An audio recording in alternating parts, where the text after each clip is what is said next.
Okay, so like we talked about in the article, Japan is known for a few things. So let's kind of introduce our article by saying something that they are known for. It says, Japan is well known for its traditional culture, including its colorful kimonos. Ooh, yes. Now, we all know these kind of interesting outfits that the Japanese wear. They're traditional outfits, at least, but they are well known for them. So this phrase, be known or be well known for something, means that many people recognize who you are or what something is because of that specific thing.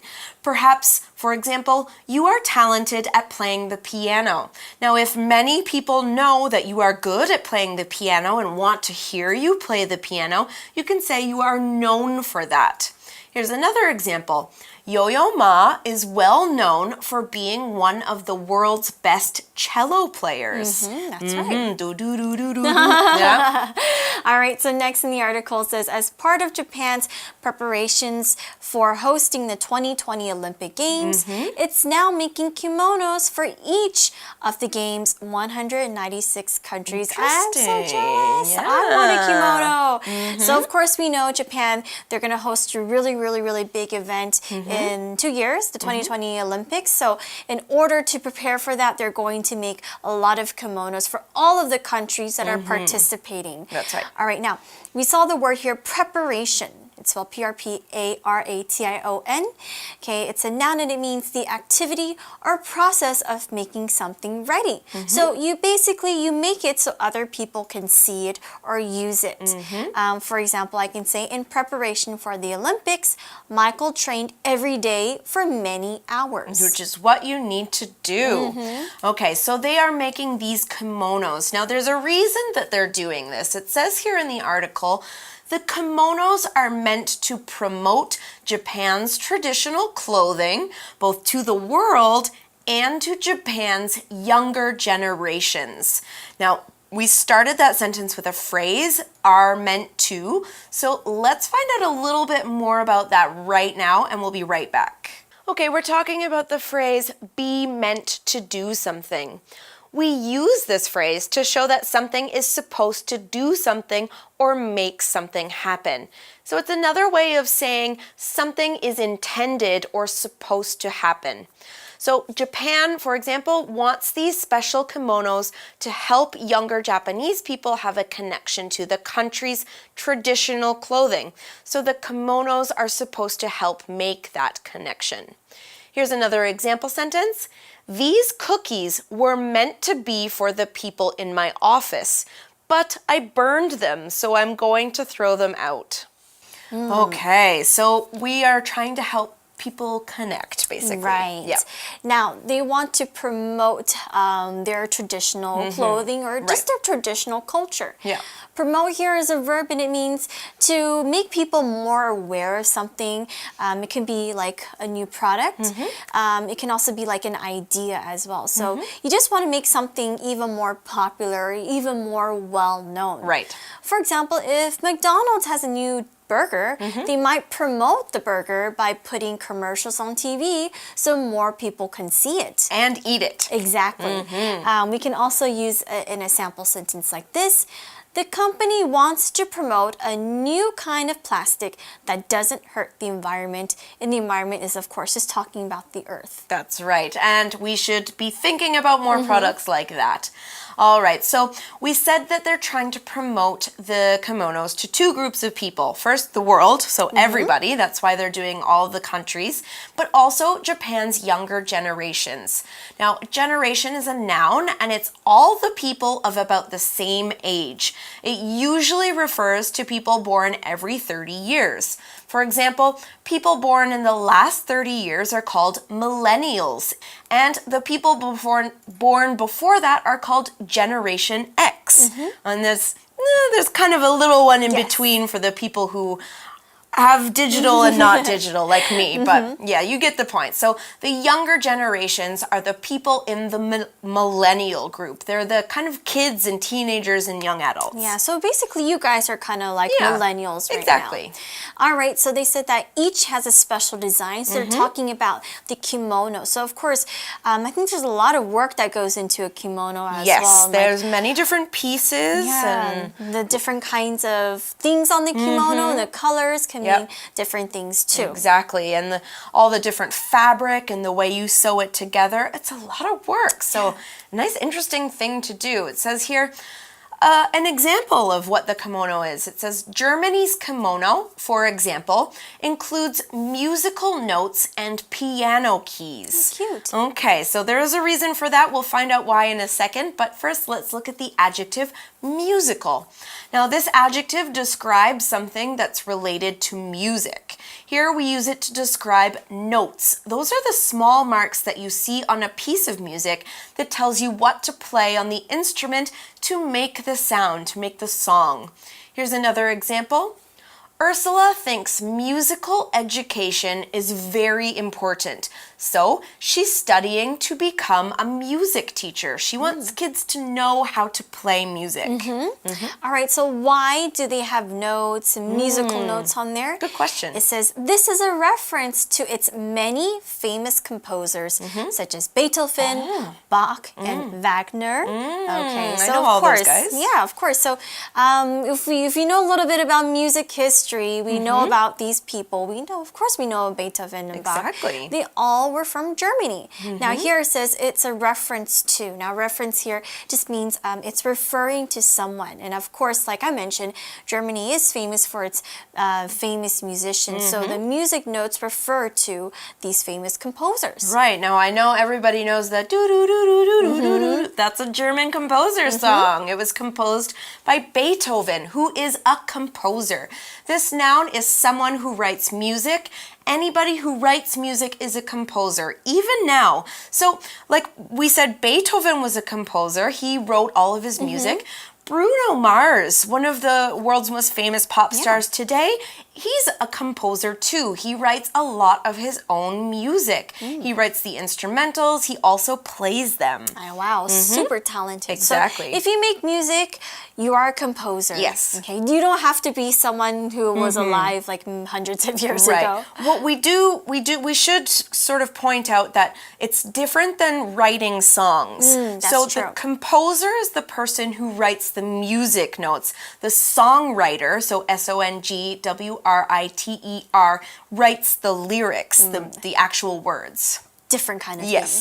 All right, next in the article says, on the other hand, the kimono for Russia shows the State Hermitage Museum in St. Petersburg, a Siberian forest, and more. Okay, so you see for each country, they pick out maybe one of the most interesting things about it, or what they're really known for, something about their culture, and they put it on the kimonos.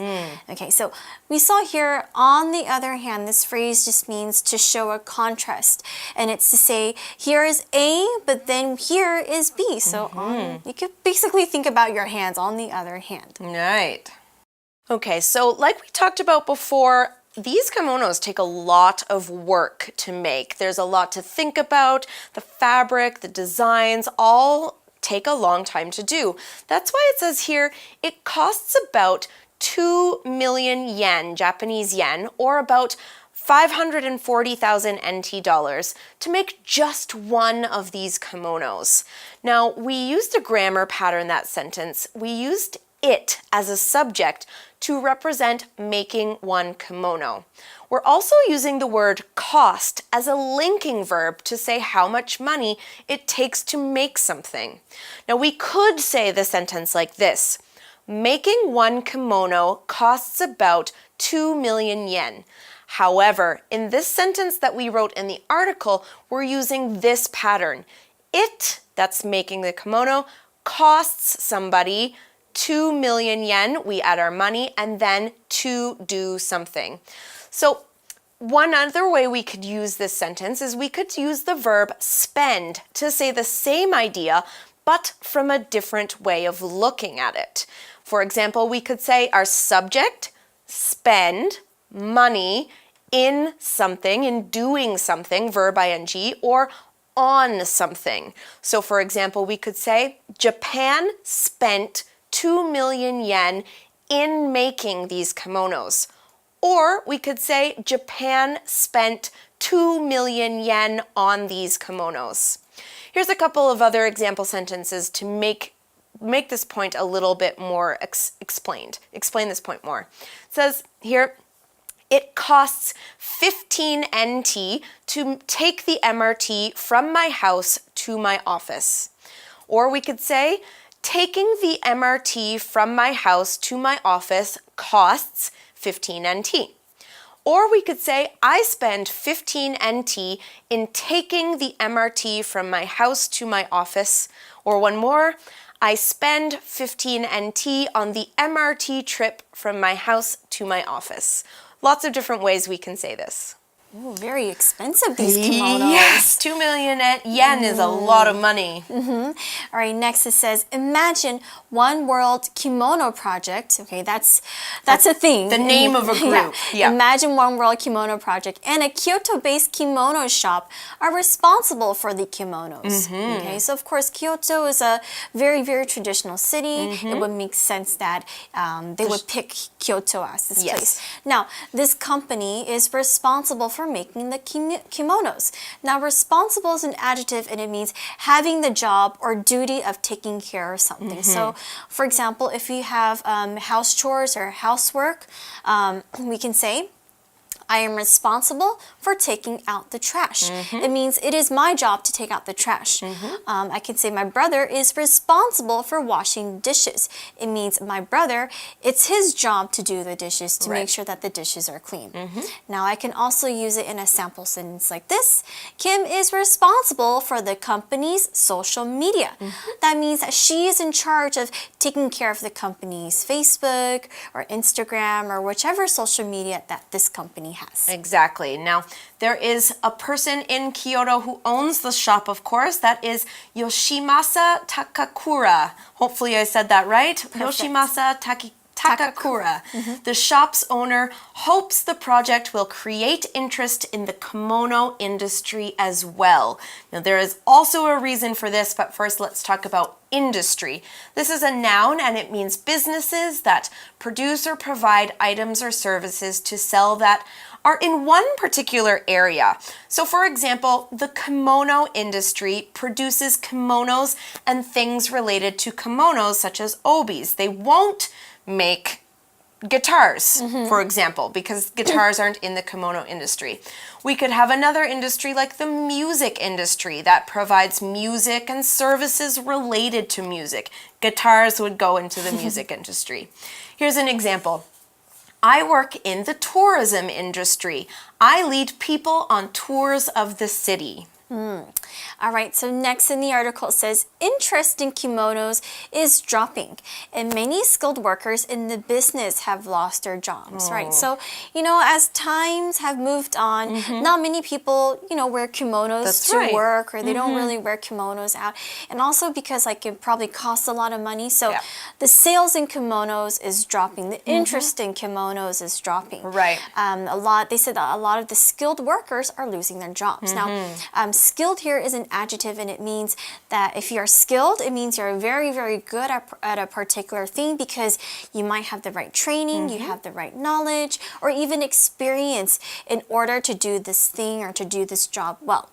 For example, I can say Vincent is skilled at cooking, so we always look forward to dinner at his house. So that means he's very good at, you know, doing this. I can't even talk about it. I'm not that skilled. I'm an okay cook, but I'm not skilled. All right, so what this Takakura wants to do, he wants more people to know about the kimono industry and buy kimonos and want more people to have kimonos because the industry is kind of dying. Not many people are doing this job anymore, and that would be a shame if it kind of died out. It says here, perhaps this project could put kimonos on the map once again, and I hope he's right. I know. I love kimonos. Yeah, I think they're quite beautiful, and I loved being in Kyoto and seeing the people wearing the kimonos. Just an amazing thing. But we used an interesting phrase in that sentence. That was to put something or somebody on the map. Now, this is a phrase that we're going to hear about more from our friends, so stay tuned, and when we come back, we'll be back with our For You chat.